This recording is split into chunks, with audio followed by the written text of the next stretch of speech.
The night her sister arrived, the dead would not let me rest. I stood in the rain with my shovel still in my hands, staring at a grave that had been opened from the inside. The wooden coffin lid was cracked and tilted, like someone had pushed it up with desperate hands. Mud slid down into the hole. My boots sank as I stepped closer, and a cold fear ran through my old bones. I am Elias Kofi. I am an old man now. My hair is white. My hands shake when it is cold. But that night, my hands shook because I was terrified. A woman's voice came from behind me, sharp as a knife. "Step away from that grave," she said. "Tell me what you did to my sister." I turned slowly. She was young compared to me, maybe in her 30s. Her eyes were red, not from rain, but from crying and anger. She held a flashlight in one hand and a folded paper in the other. The light hit my face, and I felt exposed, like I had been caught doing something terrible. "I did nothing," I whispered. She walked closer, her shoes splashing in puddles. "My sister's name is Lila Mensa," she said. "She disappeared 18 years ago. And today I got a letter telling me to come to this cemetery. It told me to find you. It told me you were her friend." My heart pounded so hard I thought I might fall. Friend. That word hit me like a stone, because it was true in the strangest way. For 18 years, my only friend had been a dead woman named Lila. I swallowed. "You should not be here," I said. "This place is dangerous at night." She lifted the paper. "The letter said you would try to stop me," she snapped. "It said you would lie. It said you would act scared. It said you would protect them." "Them," I repeated, confused and frightened. Before she could answer, a sound came from the trees near the old chapel at the edge of the cemetery. A soft crunch, like a foot stepping on dry leaves. I froze. She froze too. Then we heard it again. Closer. Someone was watching us. The woman swung her flashlight toward the trees. The beam danced across wet branches and dark trunks. For a moment there was nothing. Then the light caught a shape, low and still, like a person crouching. "Who's there?" she yelled. The shape moved fast. I heard another crunch, then the quick slap of running feet on mud. My stomach dropped. Someone had been waiting for her. Waiting for me. "Run," I told her, my voice rough with panic. But she did not run. She stepped closer to the open grave, like she could not believe what she was seeing. The coffin inside was not just cracked. It was empty. "No," she breathed. "No, no, no." She dropped to her knees at the edge of the hole. "This is her grave. This is her name. This is her date." Her voice broke. "Why is it empty?" I could not answer, because my own mind was spinning. That grave had not been empty yesterday. I knew because I visited it every evening after my shift. I spoke to Lila like she could hear me. I told her about my day. I told her my regrets. I told her about my loneliness. I told her secrets I never told any living person. And now the coffin was empty. The sister looked up at me with a face full of terror and blame. "Where is she?" she demanded. "What did you do with her?" "I swear," I said, my throat tight, "I did not take her." Another sound cut through the rain, louder this time. A car door slammed somewhere beyond the cemetery gate. Then a car engine started, low and growling like an angry animal. The sister stood up fast. "Someone is here," she whispered. I turned toward the gate. Through the rain, I saw headlights flick on, pointing straight toward us. The lights moved slowly, creeping forward down the narrow gravel road that led into the cemetery. I knew that car. I knew that road. I knew that kind of visit. People did not come here at night unless they were hiding something. The sister grabbed my arm. Her fingers were tight like a child holding on to a parrot. "You're coming with me," she said. "You're going to tell me everything.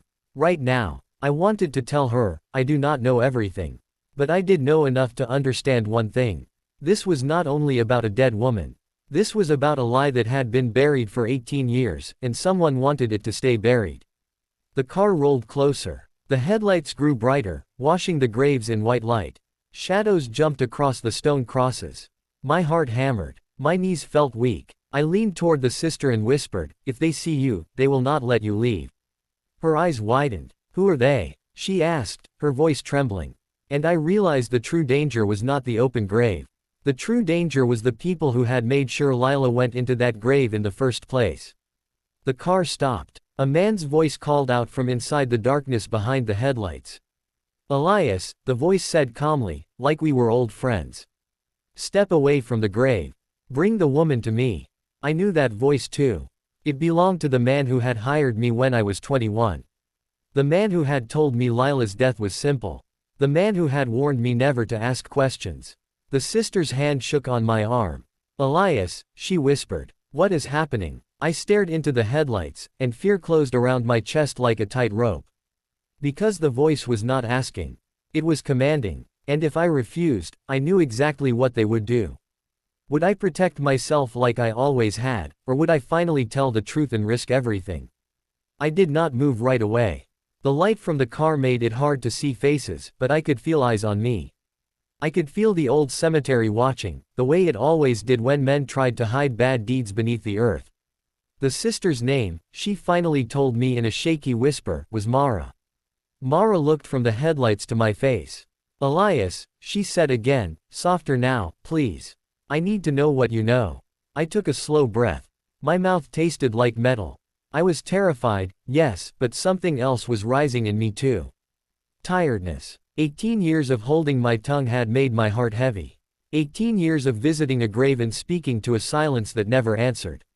Now that silence was breaking. The man by the car stepped out, and the headlights framed him like a shadow cut from paper.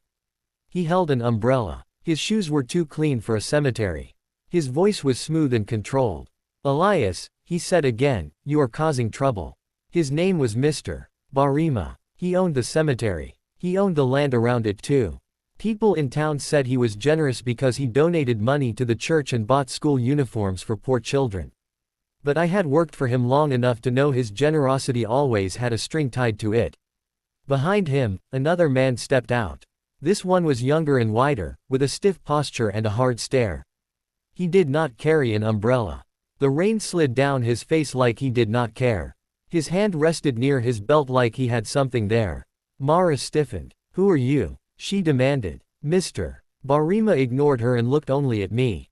Bring her here, he said, like Mara was a package and not a person. Now, I felt Mara's fingers tighten. She was brave, but I could hear the fear in her breathing. I leaned toward her and whispered, if you yell, if you run, they will catch you. We need to walk like we are calm. Mara swallowed. Are they the ones who killed her? She whispered. The question stabbed me. Killed. The word I had tried not to say for 18 years. I did not answer yet. I could not. Not with their eyes on us. I began walking, slowly, toward the car. Mara came with me. The open grave stayed behind us like a mouth that had spoken a secret. Mr. Barima waited, smiling like this was a simple meeting. When we were close enough, he tilted his head toward Mara. You should not have come, he said. Mara lifted the letter in her hand. Someone told me to, she said. Someone told me my sister's grave was here and that the gravedigger knew the truth. Mr. Barima's smile did not change, but his eyes became colder. Your sister died, he said. People die. That is life. You should go home. Mara's voice rose. Her coffin is empty. For the first time, Mr. Barima's smile cracked. The younger man beside him shifted his weight. His eyes flicked toward the trees, like he was checking for witnesses.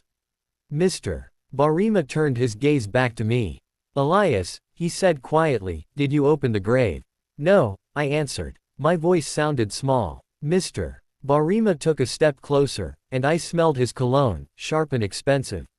Then you will help me fix this, he said. You will tell her she is mistaken. You will tell her grief is making her imagine things. Mara stared at me, waiting. My throat burned. In my mind, I saw myself at 21, skinny and hungry, standing in this same cemetery on my first day of work. My father had died. My mother was sick. I needed money. I took the job because I thought it was simple. Dig holes. Fill holes. Go home. Then Lila died. Lila was not from a rich family. She worked at the clinic in town. She was kind. She used to greet me with a smile when she walked past the cemetery road. One day she vanished. 2 days later, Mr. Barima told me, we are burying a young woman. You will not speak about it. You will do your work and be grateful. He showed me a paper with her name. A death record. And I believed him because I had no power. But that day, when the coffin arrived, it was locked with extra nails. The men who carried it did not pray. They did not cry. They acted like they were hiding a thing, not burying a person. I never forgot that. For years after, I kept telling myself I was imagining it. That I was being silly. That death is strange and sad, and maybe people act different. But I also kept visiting Lila's grave, because something in me felt responsible. If she had been treated like a secret, I wanted her to be treated like a human. So I spoke to her.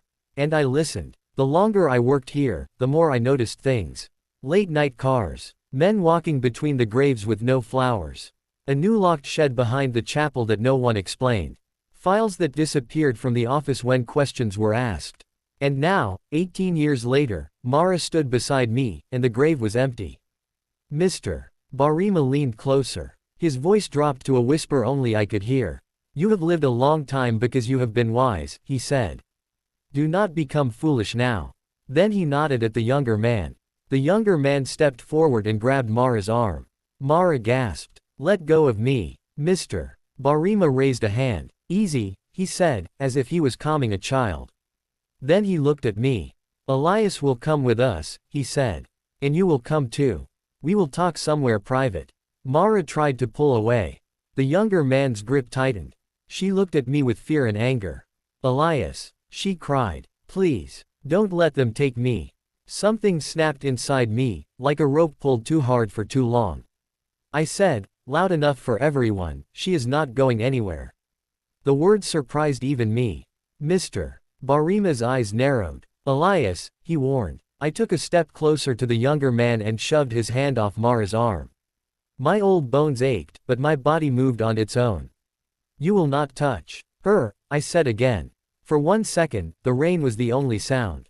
Then the younger man reached behind his belt and pulled out a small gun. Mara's mouth opened, but no sound came out. Mr. Barima's voice stayed calm. Now you are being foolish, he said. The gun pointed at my chest, right where my heart thudded. And in that moment, I understood the truth clearly. They were not afraid of an empty grave. They were afraid of what I knew, and what Mara might learn. The younger man's finger tightened on the trigger. Mr. Barima said, one more word, Elias, and this cemetery will have another grave to fill. I raised both hands slowly, not because I wanted to surrender, but because I needed time to think. Mara stood frozen beside me, her eyes wide. The gun glinted in the headlights. Rain ran down the barrel. Mr. Barima spoke softly, like he was giving advice. Elias, he said, you can live out your last years in peace. Or you can die for a woman who is already dead. Mara found her voice again. My sister is not just a dead woman, she snapped. She was a person. She mattered. Mr. Barima looked at her with boredom. Everyone matters, he said. Until they become inconvenient. That sentence told Mara what kind of man he was. It also told her something else. This was not a mistake. This was a plan. I swallowed and forced my voice to stay steady. Why is the grave empty? I asked. Mr. Barima's eyes flicked to the open hole behind us. That is not your concern. But it is, I said. Because for 18 years, I've spoken to her there. I've cared for that grave. If someone stole her body, I need to know why. He chuckled, like my sadness was silly. You spoke to dirt, he said. You made a friend out of guilt. Mara turned to me, shock on her face. You talked to her grave. She whispered. Yes, I said, and my voice cracked. Because no one else did. Mr. Barima sighed. Enough, he said. Get in the car, both of you. The younger man nudged the gun forward. I knew we could not fight them here. We were in a cemetery at night. The road was empty. No one would hear us. If they killed us, they would bury us and pretend nothing happened. So I did the only thing I could. I pretended to obey. I guided Mara forward, whispering, do exactly what I do. We reached the car. The back door opened. The younger man kept the gun low but ready. Mara whispered through clenched teeth, what are you doing? I whispered back, buying time. We got into the back seat. The car smelled of leather and smoke.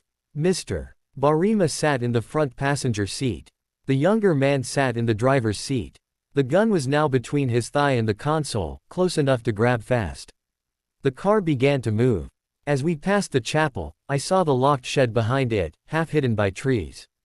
The shed had no windows. A thick padlock held the door. I had been told for years it held tools and old records. But I had never believed that. Mara leaned toward me. Elias, she whispered, tell me the truth. Did you see something back then? I closed my eyes for a moment, then spoke quietly. I saw men bring a coffin that was sealed too tightly, I said. No prayers. No family. And Mr. Barima told me never to ask questions. Mara's breath shook. So you think she was not dead? I think, I said carefully, that something happened that night that did not match the papers they showed. The car turned onto a dirt path behind the cemetery office. It stopped in front of a small building with a back door. Mr. Barima turned around in his seat and smiled again, but it was not friendly. You are going to hear a simple story, he said. And you are going to accept it.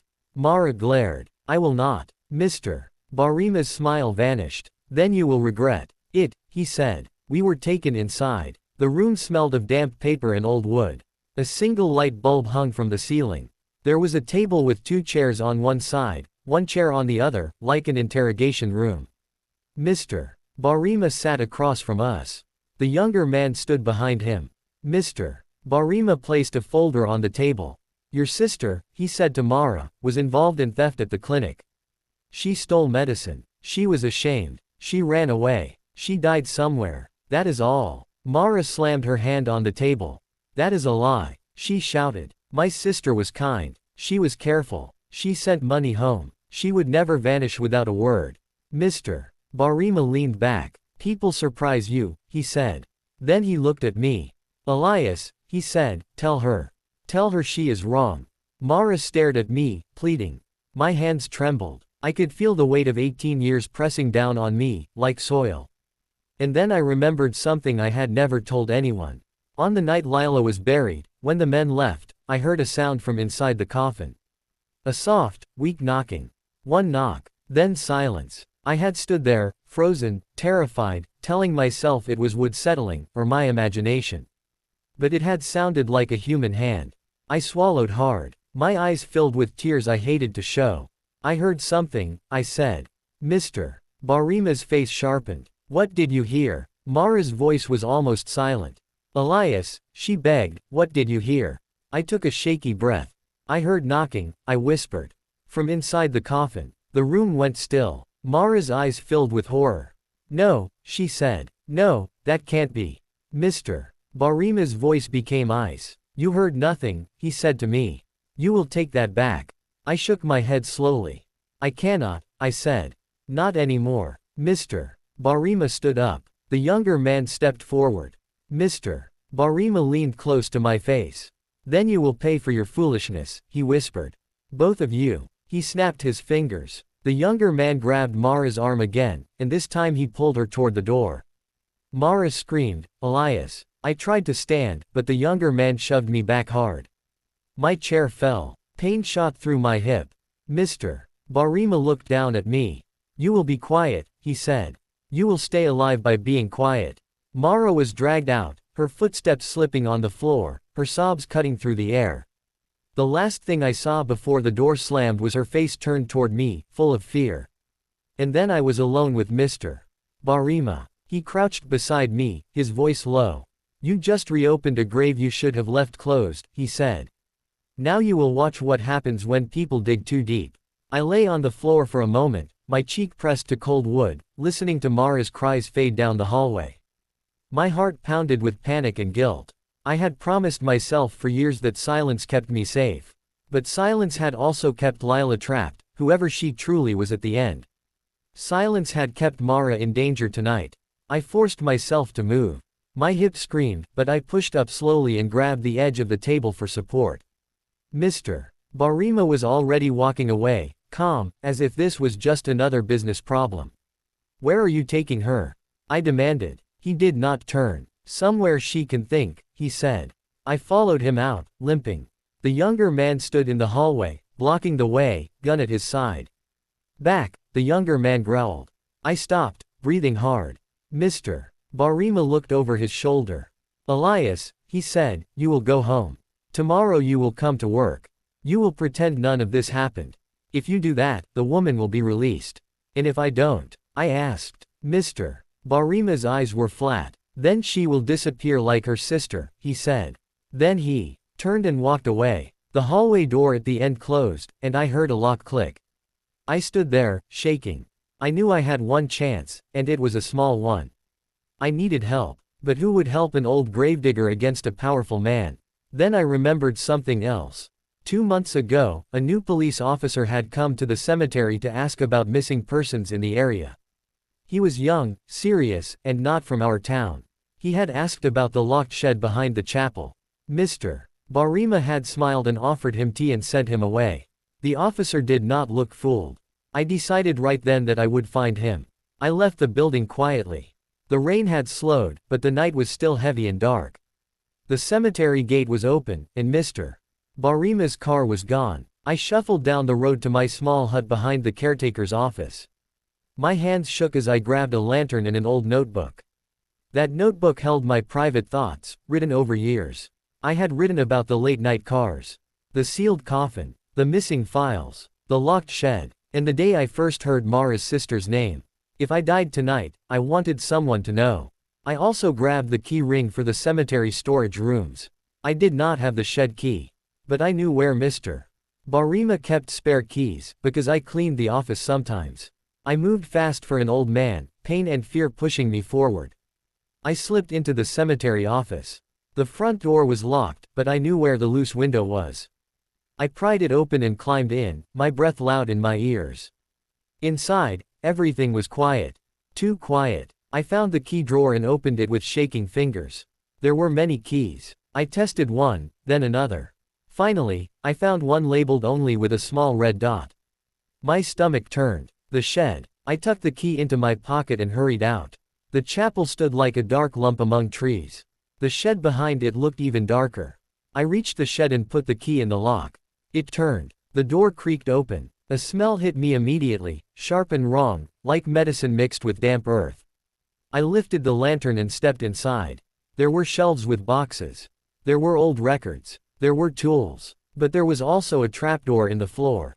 I had never seen it before. My hands went cold. I knelt and lifted the metal ring. The trapdoor was heavy, but it opened with a groan.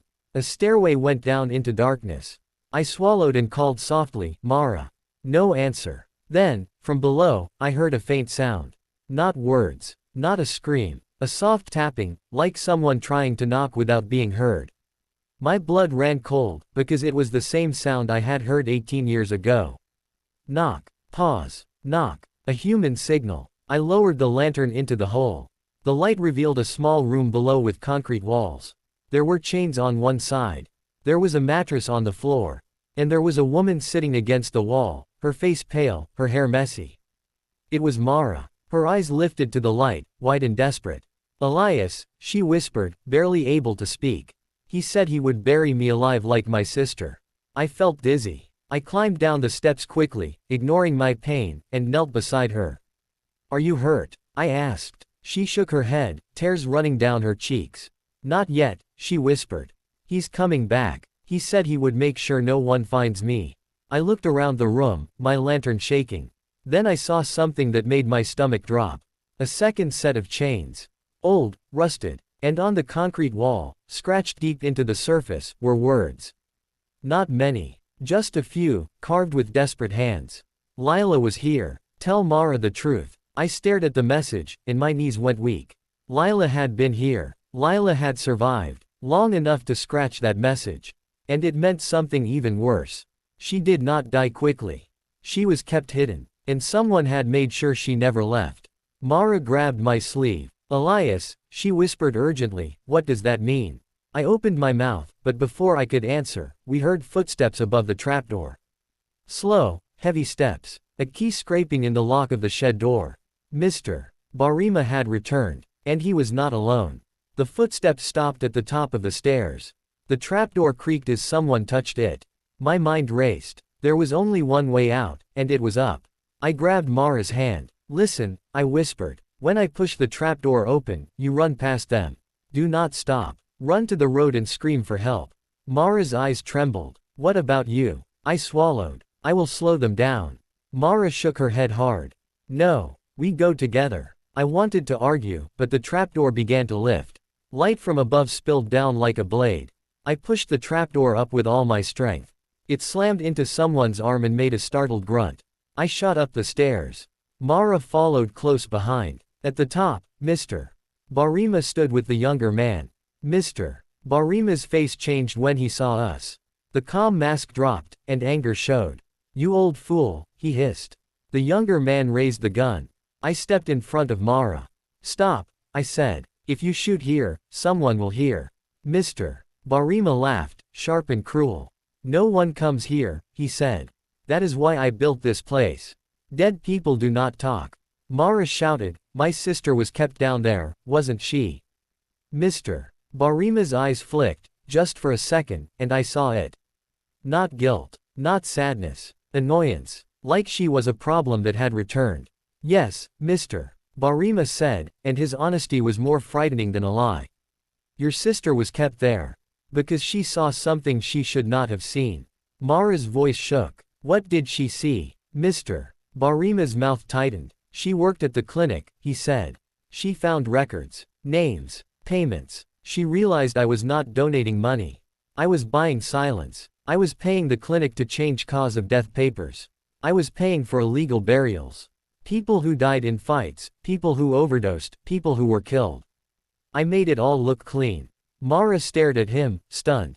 "Why?" "Because money, Mr. Barima said plainly. "Because power. Families pay a lot to hide shame. Criminals pay a lot to hide evidence. I gave them what they wanted." Mara's hands clenched. "And my sister threatened you." Mr. Barima shrugged. "She did not even threaten me," he said. "She cried. She begged me to stop. She said she would go to the police. I could not allow that." My stomach twisted. "So you locked her in a hole," I whispered. "Yes," he said, as if discussing a broken fence. "I planned to scare her. Make her sign a statement that she ran away. But she was stubborn." Mara's voice broke. "How long was she down there?" Mr. Barima's eyes shifted, a small crack in his control. "Long enough," he said. I stepped forward. "She knocked," I said, my voice shaking with anger and grief.